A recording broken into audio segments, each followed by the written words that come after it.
My name is Rebecca Anderson, and for the last 8 years, I've been living two completely separate lives. In one life, I'm the disappointment daughter. The one who wasted her economics degree on a boring government job. The one who drives a 10-year-old Honda Civic and lives in a modest apartment in Arlington, Virginia. The one my parents mention with apologetic sighs at family gatherings. In my other life, the one my family knows nothing about, I'm a senior partner at Meridian Capital Management, one of the most exclusive investment firms in Washington, D.C. I manage a portfolio worth $847 million. My personal net worth is somewhere north of $23 million. And for the past 8 years, I've been quietly, systematically funding my family's entire lifestyle. It started small. When I was 24, fresh out of Georgetown with my master's in financial economics, I landed my first real position at Meridian. My starting salary was $180,000. More money than I'd ever imagined making. Meanwhile, my parents were struggling. Dad's construction business had taken a hit during the recession, and Mom's interior design company was barely breaking even. So I helped. Anonymously at first. A wire transfer here, a payment there. Their mortgage was $3,200 a month, and I started covering it through an LLC I'd set up. When their car broke down, I arranged for a dealer promotion that covered most of the replacement cost. When my younger brother Marcus needed tuition for his MBA program, I funded a scholarship through my firm's charitable foundation. I told myself I was being strategic. I didn't want them to know about my success because I'd watched what money did to families. I'd seen clients whose children only called when they needed something. I'd witnessed bitter inheritance battles that destroyed decades of relationships. I wanted my family to love me for me, not for what I could provide. But there was another reason, one I didn't want to admit even to myself. I was testing them. Every time I visited in my old Honda, every time I wore clothes from Target, every time I mentioned my boring government spreadsheets, I was waiting to see if they'd value me without the money. I was waiting for them to ask about my life, my interests, my happiness. I was waiting for them to see me. They never did. Instead, the comparisons started. My older sister Jennifer had married a successful orthopedic surgeon. They lived in a McMansion in Bethesda, drove matching Tesla Model XS, and posted endless vacation photos from Santorini and Bali. At family dinners, Mom would show me Jennifer's Instagram like I hadn't already seen it. This is what success looks like, Rebecca. Jennifer made something of herself. My brother Marcus had used his MBA, the one I'd secretly funded, to land a position at a tech startup. When the company went public, he made $2.3 million. He bought a Porsche Taycan and a condo in Georgetown. Dad called him the family's success story right in front of me. I was the cautionary tale. The one who'd settled. The one who'd given up. The one who was almost 32 and still single, still driving that Honda, still living in that small apartment. What they didn't know was that the apartment was a strategic choice. It was a 15-minute walk from my office, which meant I could work from 6 a.m. to 8 p.m. without a commute. The Honda was paid off and reliable. I didn't need to impress clients because my track record did that for me. And I was single by choice because every time I dated someone and they learned about my career, the dynamic shifted. But explaining any of that would mean revealing the truth, and I wasn't ready to do that. Not yet. Maybe not ever. By the time I turned 30, I'd been promoted to senior partner. My cut of the firm's profits alone was $3.8 million annually. I'd diversified into real estate, owned a portfolio of rental properties worth $7.2 million, and had angel investments in 12 different startups. 3 had already been acquired. My wealth was growing faster than I could spend it. So I kept helping my family. I increased my support. When Dad's construction business nearly went bankrupt in 2019, I arranged for a mysterious investor to inject $250,000 in capital through a shell company. When Mom wanted to expand her interior design business, I funded the entire renovation of her new showroom, $180,000, through an anonymous donor who believed in supporting women-owned businesses. I paid their property taxes. I covered their homeowners' insurance. When their roof needed replacing, I arranged for a warranty coverage that didn't actually exist. I paid for family vacations disguised as contest winnings that Mom was always miraculously selected for. Over 8 years, I calculated that I'd transferred $847,000 to my family. Almost $1 million. And they had no idea. Instead, they criticized me. At Thanksgiving, Mom would sigh and say, "I wish you'd been more ambitious like your siblings." At Christmas, Dad would ask when I was going to get a real career with real money. At Easter, Jennifer would offer to help me with my resume, so I could finally move up. Marcus was the worst. He'd made his millions and suddenly became a finance expert. He'd lecture me about investment strategies I'd literally written white papers on. He'd explain compound interest to me like I hadn't built my entire career on understanding it better than 99.9% of the population. He'd recommend books written by authors whose portfolios I managed. And I'd smile politely and say, "That's interesting, Marcus. I'll look into that." By 2022, something had shifted in me. I was 31 and I'd spent nearly a decade hiding my success, funding my family's lifestyle and accepting their judgment. I'd been patient. I'd been generous. I'd been invisible. And I was tired. I started documenting everything. Every wire transfer, every payment, every anonymous donation. I compiled spreadsheets. Ironic, given that's what my family thought I did all day anyway. I organized 8 years of financial records into a comprehensive portfolio that told the complete story of my support. I also hired a forensic accountant. His name was Richard Chin and he was one of the best in the business. I'd referred clients to him dozens of times and now I retained him for myself. "I need a complete audit of my family's finances," I told him. "Every account, every credit card, every loan. I want to know where every dollar came from and where it went." "Are you concerned about fraud?" Richard asked carefully. "I'm concerned about the truth," I replied. It took Richard 6 weeks. What he found made my blood run cold. My parents had opened 4 credit cards in my name.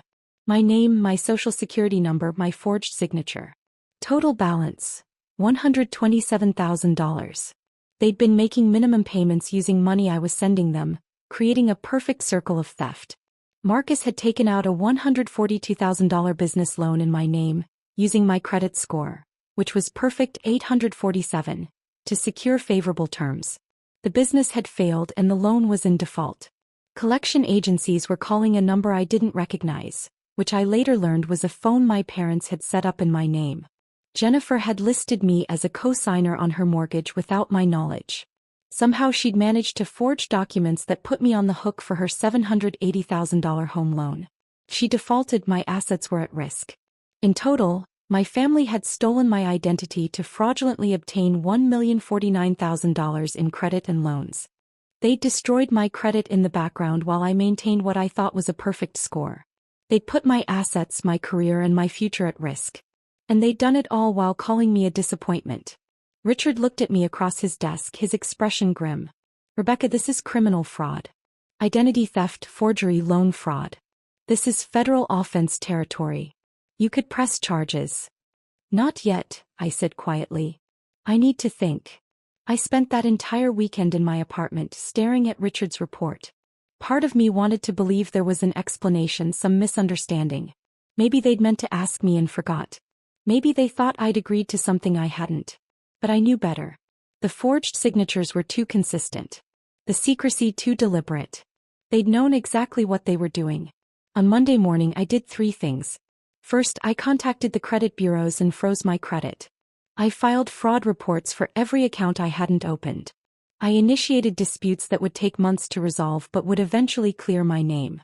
Second, I contacted an attorney who specialized in family law and financial crimes. I retained her on a $50,000 retainer and gave her Richard's complete report.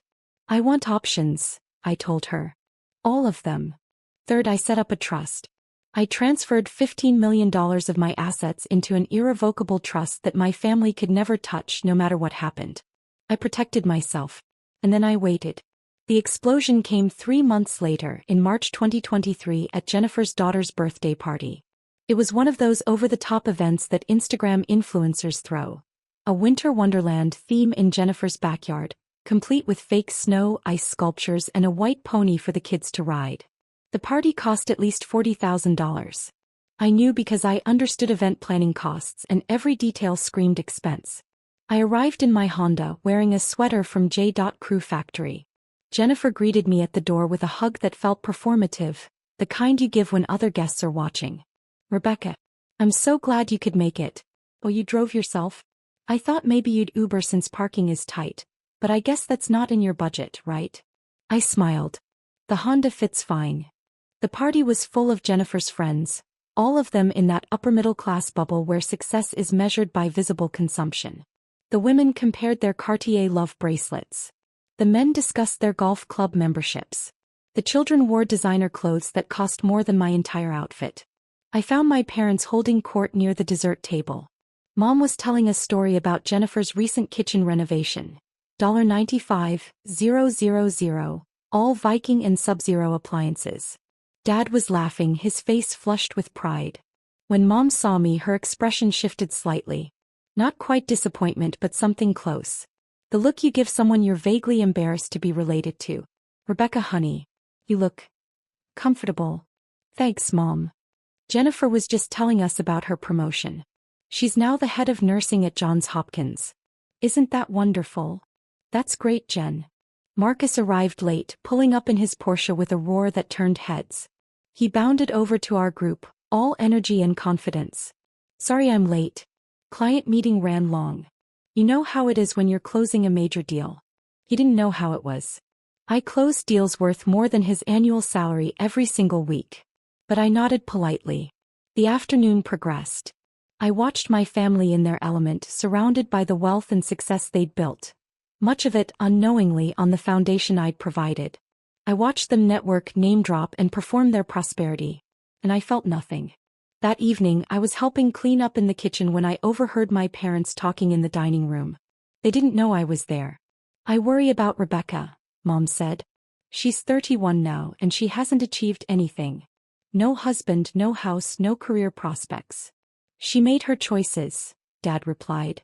We offered to connect her with people, but she insisted on that government job. Some people just don't have ambition. And she never helps the family financially. Jennifer and Marcus contribute to family events, but Rebecca just shows up empty-handed. My hands stopped moving. I stood frozen, holding a stack of plates, listening to my mother describe me as someone who never helps financially. I had given them $847,000. I had paid their mortgage for 8 years. I had saved Dad's business. I had funded Mom's expansion. And they thought I never helped. I set the plates down carefully, very carefully, because I didn't trust myself not to throw them. I walked out of the house without saying goodbye. I sat in my Honda in Jennifer's driveway for 20 minutes, my hands shaking on the steering wheel. This was the moment I'd been avoiding for 8 years. The moment when I had to decide. Do I keep hiding? Do I keep funding their lifestyle while they judge mine? Do I keep being invisible? Or do I step into the light? I drove home and spent the entire night reviewing Richard's forensic report, my attorney's analysis, and my own financial records. I compiled everything into a comprehensive document that told the complete story. My secret success, my years of support, and their financial fraud. On Monday morning, I called a meeting with my attorney, Sarah Martinez. I'm ready, I told her. I want to cut off all support, file fraud charges, and protect my assets completely. Sarah nodded. This will destroy your relationship with your family. You understand that.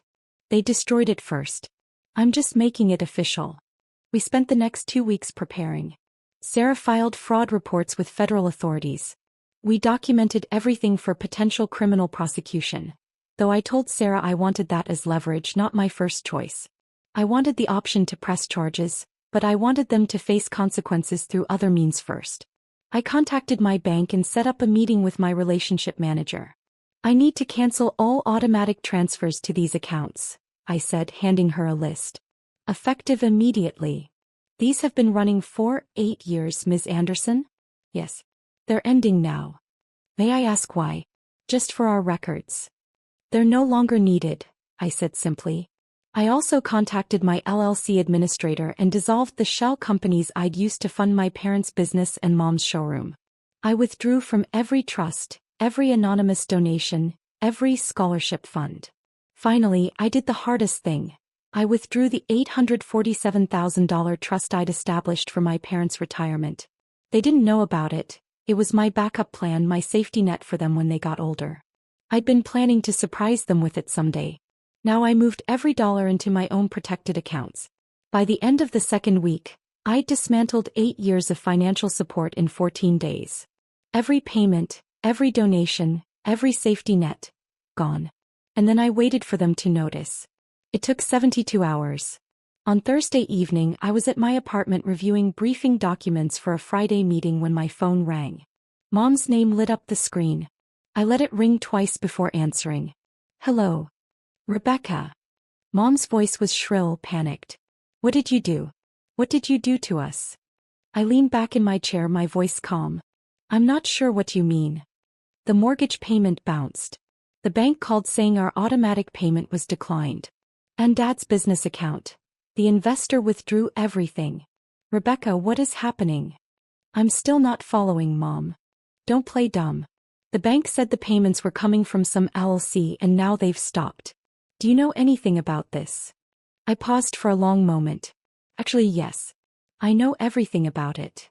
Silence on the other end. Mom, do you remember the conversation I overheard at Jennifer's party? About how I never help financially? What? You told Dad I never contribute to the family. That I show up empty-handed. That I have no ambition and no success. Rebecca, I didn't mean. Let me tell you what I've actually been doing for the past 8 years. My voice was steel now.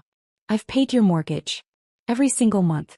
$3,200 76 times.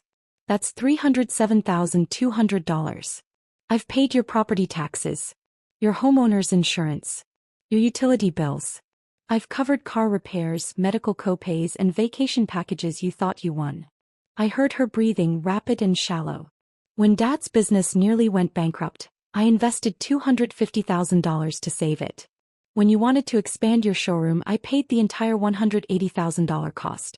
I've funded family events, birthday parties, and Christmas gifts. Over 8 years, I've given this family $847,000. That's not possible. You don't have that kind of money. Actually, Mom, I'm a senior partner at Meridian Capital Management. I manage a portfolio worth $847 million. My personal net worth is $23 million. I've been successful beyond anything you imagined. I just chose not to tell you. Another silence, longer this time. But why would you hide that from us?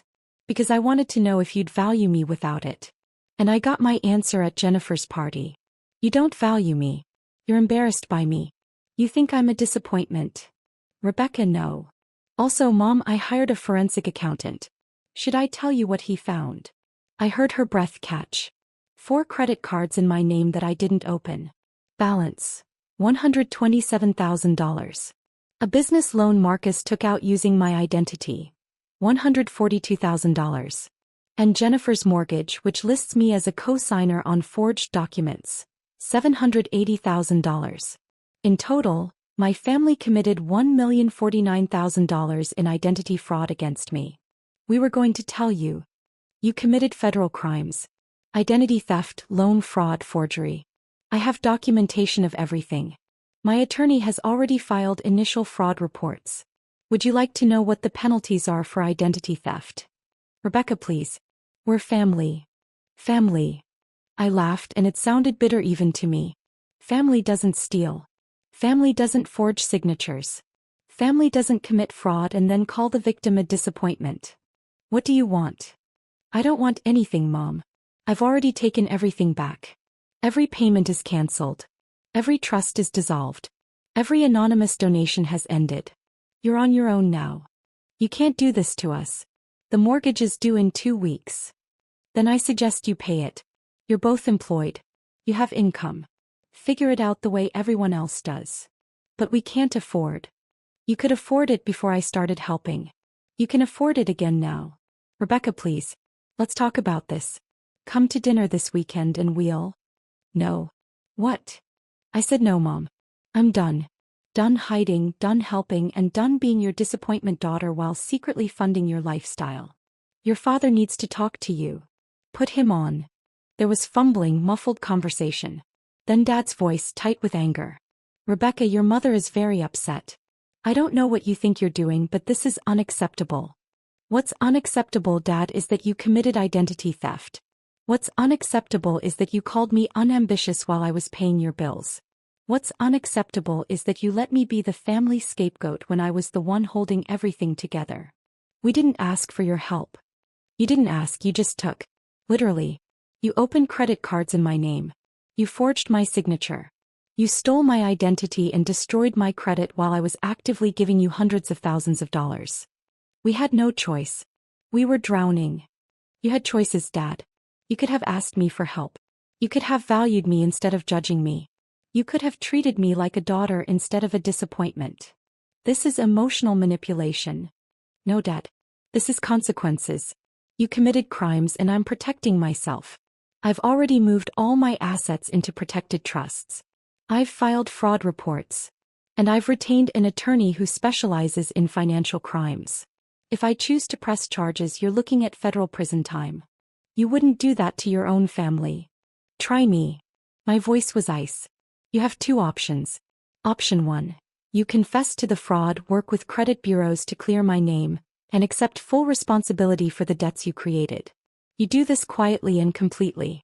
Option 2. I press charges and you deal with federal prosecutors. Choose wisely. The line went quiet except for Dad's heavy breathing. And Dad, one more thing. That text you sent me last month, you're selfish and dead to me. I replied, okay. I meant it.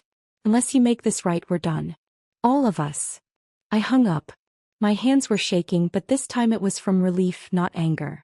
8 years of silence ended in one 15-minute phone call. My phone immediately started ringing again. I declined the call. It rang again. Declined. Text messages started flooding in. Mom, Dad, then Jennifer, then Marcus. I turned my phone to do not disturb and poured myself a glass of wine. I'd done it. I'd stepped into the light. The next 72 hours were chaos. My phone logged 147 missed calls from various family members. My voicemail filled up completely. Text messages came in desperate waves. Mom, please call me. We need to talk about this. We can fix this. Dad, you're being unreasonable. We're your family. Jennifer, what is Mom talking about? She says you've been secretly rich? This is insane. Marcus, you need to calm down and think rationally. Whatever Mom and Dad did, we can work it out. I responded to none of them. Instead, I focused on work. I had a major client presentation on Friday. A $340 million portfolio restructuring for a tech executive. I delivered it flawlessly, closed the deal, and earned Meridian a $4.8 million management fee. My boss, Catherine Chin, pulled me aside afterward. Rebecca, that was exceptional work. The client specifically requested you continue as lead manager. Thank you, Catherine. You seem different lately. More present. Is everything okay? I smiled. Everything is better than it's been in years. On Saturday, the first real consequence hit my family. Dad's construction business had been surviving on the capital I'd injected in 2019. When I withdrew my investment, pulled out through my LLC, the business account dropped from $180,000 to $12,000 overnight. They had ongoing projects, payroll due, and vendor payments scheduled. Dad called suppliers to ask for extended payment terms. They refused. He tried to get a business line of credit, but his credit score, destroyed by the fraudulent loans he'd taken, meant denials everywhere. By Monday, he had to lay off half his crew. Mom's interior design business faced similar problems. The showroom renovation I'd funded had been her big expansion move. Now the lease payment was due, $8,500 a month, and she didn't have the client base to support it. The anonymous donor who'd paid for everything had disappeared. She called 3 times on Monday alone. I didn't answer. On Tuesday, Jennifer showed up at my apartment. I watched her through the peephole, deciding whether to open the door.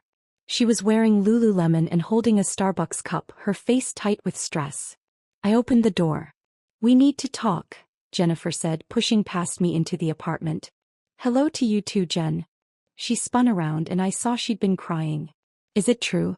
Everything Mom told me? You've been secretly rich this whole time. I've been successful, yes. And you've been paying for everything? For years. Yes. Why didn't you tell us? I stared at her. Why didn't I tell the family that constantly judged me, pitted me, and treated me like a failure? Why didn't I reveal my success to the people who called me unambitious? Gee, Jen, I wonder. That's not fair. You put me as a co-signer on your mortgage without my knowledge. You forged documents that made me financially liable for your $780,000 house. How is that fair? Her face crumpled. I didn't think you'd find out. And we needed someone with good credit. So you committed fraud. It's not like that. Jennifer, that's exactly what it is. You falsified legal documents. You put my assets at risk. And you did it while looking down on me for driving a Honda. She sank onto my couch, crying harder now. I didn't know. About your job, your money, any of it. If I'd known. If you'd known, you would have asked me for more. That's why I didn't tell you. That's not true. Isn't it? You're here right now asking me to help Mom and Dad, aren't you? She went quiet. Jen, I loved you all enough to support you in secret. I gave you nearly $1 million over 8 years. I asked for nothing in return except, I don't know, basic respect? The benefit of the doubt? And I couldn't even get that. What do you want us to do? Take responsibility. Confess to the fraud. Clear my name. Accept the consequences of your choices. But Mom and Dad's businesses are not my problem anymore. She left 20 minutes later, still crying. 3 weeks after my phone call with Mom, my attorney Sarah called. Rebecca, your parents' attorney reached out. They want to negotiate a settlement. No settlement. We discussed this. They confess to the fraud and clear my name or I press charges. They're offering to pay back the fraudulent accounts in monthly installments. Sarah, they don't have the money to pay it back. They can barely cover their mortgage now that I'm not funding it. This is a stalling tactic. What do you want me to tell them? Tell them they have 72 hours to contact all credit bureaus, all lenders and all collection agencies with a full confession of fraud. Tell them they have 72 hours to sign affidavits releasing me from any financial liability for accounts I didn't open. Tell them 72 hours or I file criminal charges with federal prosecutors. Sarah paused. You're certain about this? I've never been more certain of anything. 68 hours later, I received a package via courier. Inside were signed affidavits from both parents confessing to identity theft, fraudulent credit applications and loan fraud. Attached were letters to all 3 credit bureaus releasing me from liability. Also in the package was a handwritten note from Mom. Rebecca, we're doing what you asked. We're taking responsibility. I hope someday you can forgive us. We never meant to hurt you. We got in over our heads and made terrible choices. I'm so sorry. I read the note 3 times. Then I filed it with Sarah's office for the legal record. I didn't respond. Over the next 2 months, the consequences played out like falling dominoes. Dad's construction business declared bankruptcy in May. He had to liquidate equipment and close the company he'd owned for 23 years. He took a job as a project manager at another firm, making $68,000 a year, a third of what he'd made as an owner. Mom downsized her showroom, moving to a smaller space with a lease she could afford. She let go of her assistant and went back to being a one-woman operation. Her income dropped from $140,000 a year to about $60,000. They had to refinance their house, taking a higher interest rate due to their damaged credit. Their monthly payment went from $3,200 to $4,100. They were struggling. Marcus called me in June. Rebecca, I know you're mad at Mom and Dad, but this is getting out of hand. They're really suffering. They committed crimes, Marcus. Against me. And you took out a $142,000 loan in my name. You're hardly innocent here. I thought you'd agreed to co-sign. You forged my signature. I have the documents. Should I send them to you? He went quiet. Marcus, you made $2.3 million when your startup went public. You drive a Porsche. You live in Georgetown. Why aren't you helping them? That's different. No, it's not. You have money. They need money. Your family. Help them. But I have my own expenses. Exactly.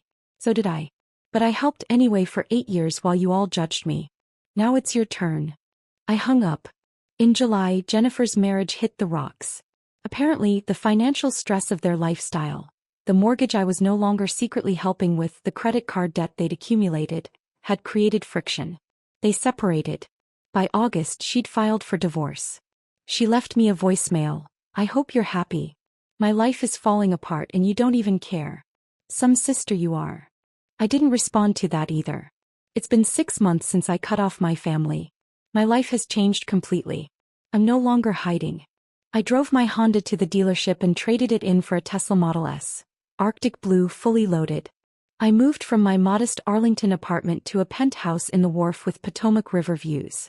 I started dating again openly as someone with success and wealth. At work I'm thriving. Catherine promoted me to managing partner. My portfolio is now worth $1.2 billion. I hired an assistant.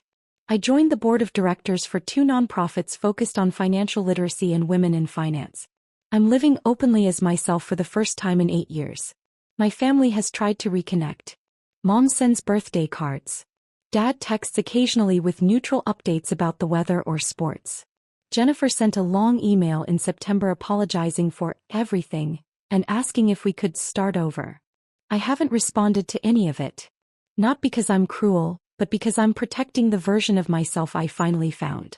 The version that doesn't shrink to make others comfortable. The version that doesn't hide success to avoid judgment. The version that won't be exploited. Last week I got a letter from Mom. A real letter handwritten on nice stationery. Rebecca, it's been 6 months. I understand why you cut us off. We failed you in every possible way. We judged you, exploited you, and hurt you. We committed crimes against you. And then we acted like you were the problem. I'm not asking for forgiveness. I'm not asking for money. I'm not asking for anything except the chance to tell you that I'm proud of you. I always should have been proud of you. You built an incredible career. You achieved extraordinary success. And you did it while supporting a family that gave you nothing but criticism in return. You deserved better from us. You deserved parents who celebrated you, not ones who diminished you. I can't change the past, but I want you to know that I see you now. Really see you. I love you, Mom. I read the letter sitting in my penthouse, watching the sunset over the Potomac. I cried for the first time in 6 months. But I still didn't respond. Maybe someday I will. Maybe someday I'll be ready to let them back into my life, to build something new from the ashes of what burned down. But not today. Today I'm simply living as myself. Rebecca Anderson, senior partner at Meridian Capital Management. Rebecca Anderson, who manages over $1 billion. Rebecca Anderson, who drives a Tesla and lives in a penthouse and doesn't apologize for her success. Rebecca Anderson, who learned that sometimes the most powerful thing you can do is say, okay, and walk away. My phone buzzes. It's Catherine. Board meeting at 9 a.m. Big new client. $500M portfolio. Your lead. Congratulations. I smile and text back, I'll be there. I pour myself a glass of wine and stand at the floor-to-ceiling windows, looking out at the city lights. Somewhere out there, my family is struggling with consequences they created. Somewhere out there, they're learning that actions have cost. And somewhere in here, in this penthouse I earned, in this life I built, in this success I no longer hide, I'm finally free. My dad texted, "You're selfish and dead to me." I replied, "Okay." And I've never been more at peace.